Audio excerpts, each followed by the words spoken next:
If you're using Vim, there are certain commands and motions you need to know to be efficient. In this video, I'm gonna show you 7 things that I wish I would have learned sooner. Hi, my name is Marco. Let's get started.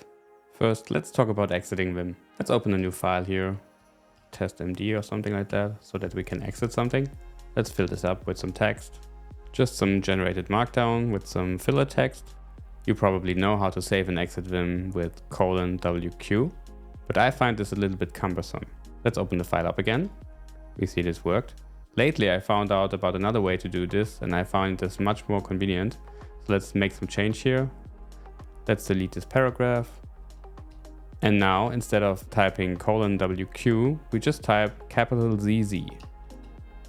Let's open the file up again and see if this worked. And we see our changes have been saved. I find this much easier than :WQ. What about if we make a change like deleting the first line that we didn't even want to do?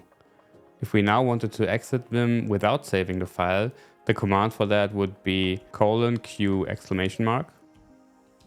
And we see our changes haven't been saved. But in normal mode, we could also just use ZQ.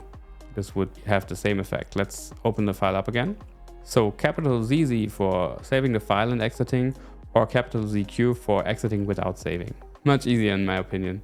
Let's talk about relative line numbers. Maybe you noticed them already. On the left side, I have this gutter with this relative line numbers. The line I'm currently on has an absolute line number, and above it are some relative ones, and down below also.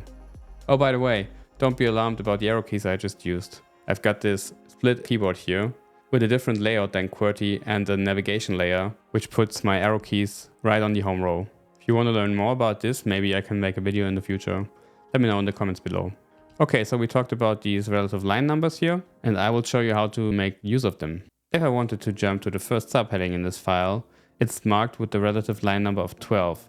That means it's 12 lines above my current position. So if I wanted to jump there, I could just type 12K and would be there. Or of course you could also use 12 up arrow. But sometimes I like to switch it up between my navigation layer and J and K for up and down. This works also in the other direction. So if I wanted to jump down 6 lines to the other subheading, I would just press 6J and I would be there.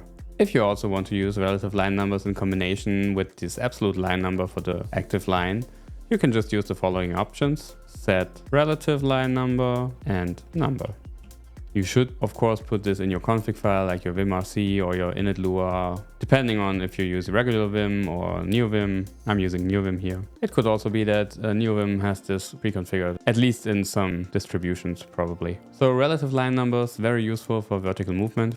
Now I want to talk a little bit about text objects. You probably know the motions W for word forward, and you probably also know that you can combine motions with operators like delete. So if we are at the beginning of this word here and we press DW for delete word, we delete this word. Let's undo this.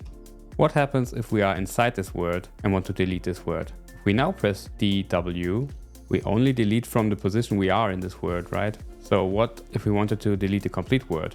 Let's undo this. We can use text objects for that. So if we would press delete IW for delete inner word, the complete word would be deleted, but the space after this word would still be there. Let's undo this. Let's go back into the middle of the word. Then we would do this again with another text object that's called a word. So we would use DAW to delete a word. This also gets rid of the space after the word. So this is really useful. We can also use the text objects with other operators, of course. So for example, CIW would change the inner word, so it would put us directly into insert mode. Let's undo this. We could also just visually mark this with VIW. There are many more text objects. If you want to know more about them, just type :help text-objects.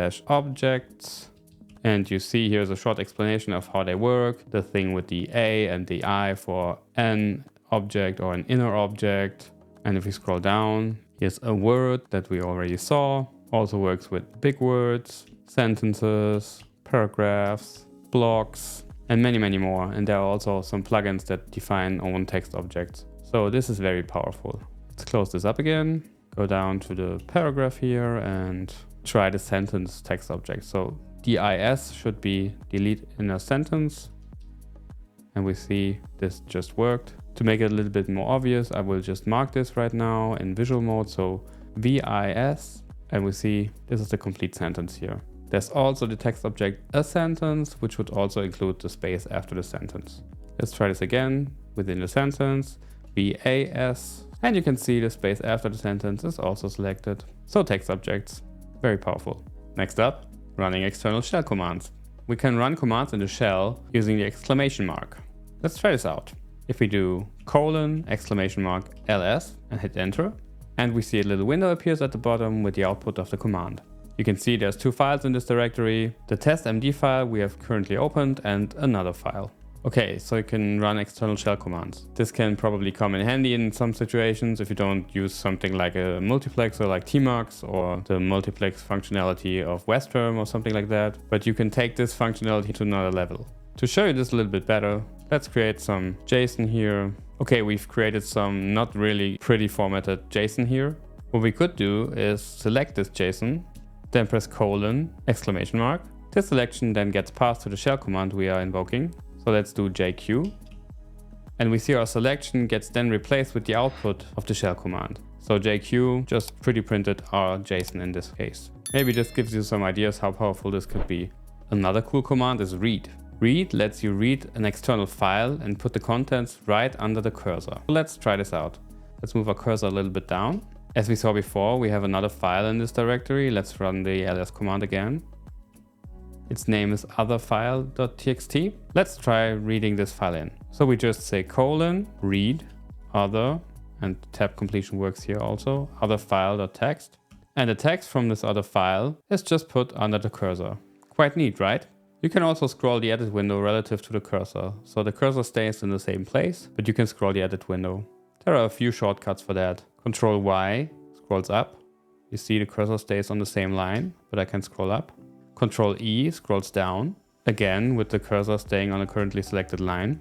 This can also take a count. So you could say I want to scroll 5 lines up. So 5, Control Y, it will scroll 5 lines up.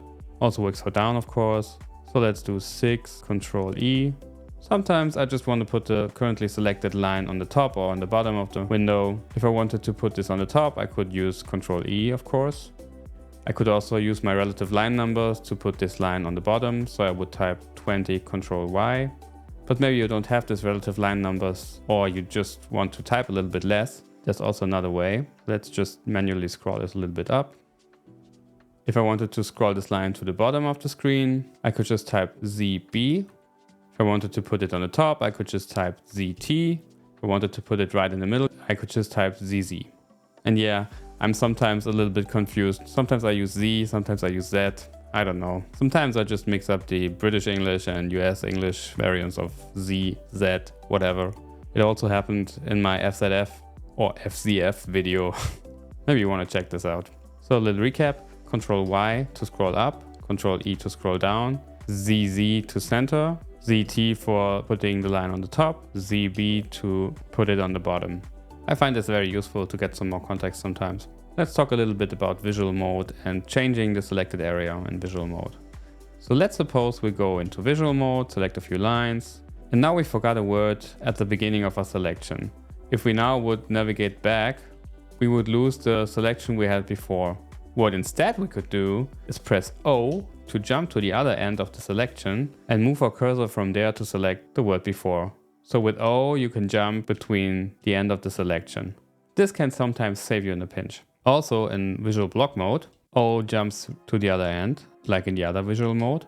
But if you press capital O, you jump to the other end on the same line. And you can change your selection from there.